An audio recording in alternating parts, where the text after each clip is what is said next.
Lesson 14, Gravity. Start by taking a look at our objectives. And our first objective is to define gravity, which is actually something that we've done already in the previous lesson. In Lesson 13, you saw that gravity is a force of mutual attraction between objects. It's mutual attraction because things equally pull on each other. For example, there's gravity between you and the earth. You pull on the earth, and the earth pulls on you at the same time. And it's attractive because things always pull towards each other. Our second objective is to evaluate the force of gravity between two objects. And then we will also want to be able to calculate the force of gravity between two objects. So since we've already accomplished our first objective, let's take a look at what things Newton discovered about gravity. Notice that it says discovered about gravity and not discovered gravity.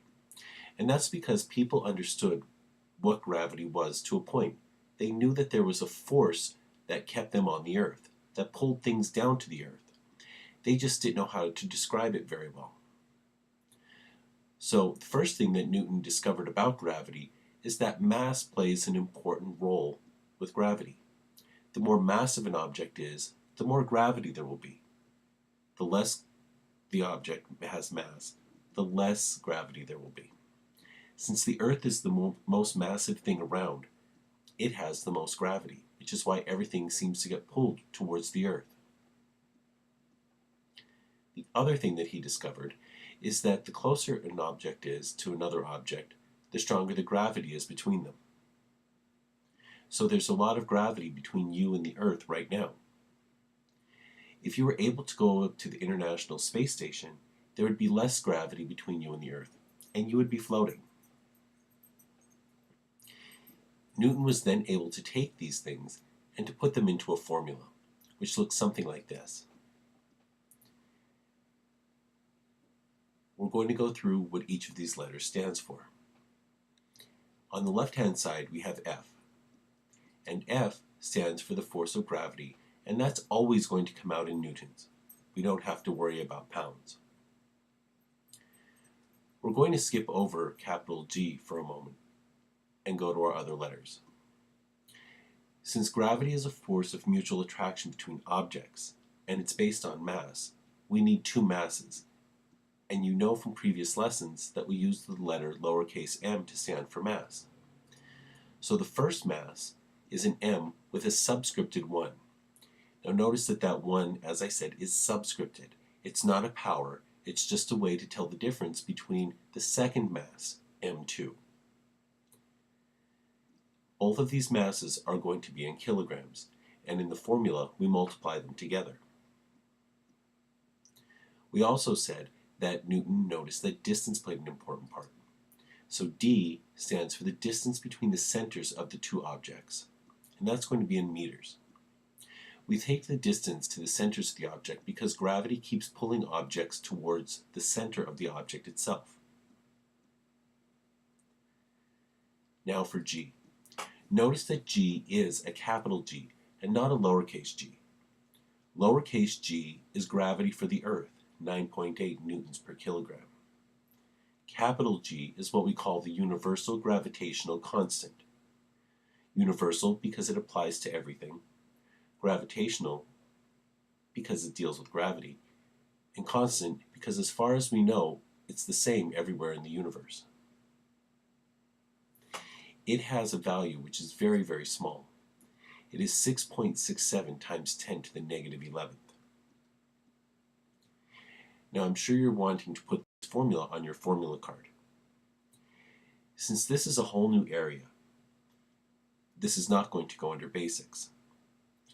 What you should do is take your formula card and turn it over so that you have two clean columns.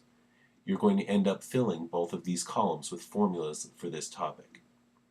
This topic is referred to as mechanics. Mechanics is the study of forces, motion, and energy, and a lot of it came from Isaac Newton. So you want to put a general title of mechanics going across the top. And your first formula in the left column will be this formula for gravity. You can also put down capital G, which is 6.67 times 10 to the negative 11. Let's try an example. Judy and Fred are sitting 50 centimeters away from each other. Judy has a mass of 50 kilograms. Fred has a mass of 65 kilograms. What is the gravitational attraction between them?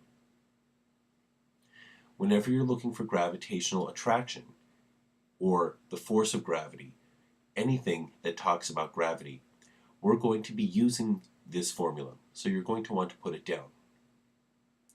Now I'm going to put up a checklist to make sure that we have all of our information. The first thing that we're looking for is the force.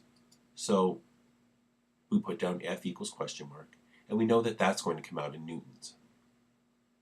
Going through our formula, the next thing we have is G, which is 6.67 times 10 to the negative 11th. Then we have our two masses. Our first mass is the mass of Judy, which is 50 kilograms. So M1 is 50 kilograms. The second mass is Fred's mass, which is 65. So M2 is 65 kilograms. Then we have our distance. And the distance is given as 50 centimeters. So D is 50 centimeters. Now, in looking at the information from the previous slide, we know that force is going to be in newtons. The masses need to be in kilograms, but the distance needs to be in meters. So we have to change this distance from 50 centimeters to 0.5 meters. Now we can substitute our values in. Notice that we have our 6.67 times 10 to the negative 11th in for G. Our two masses, 65 and 50, which we're just multiplying. Remember, the 1 and the 2 are not powers. And we divide by the distance between them, which is squared. So that square is a power. Put that into your calculator carefully. You may want to use the fraction key in order to put this in and make it easier.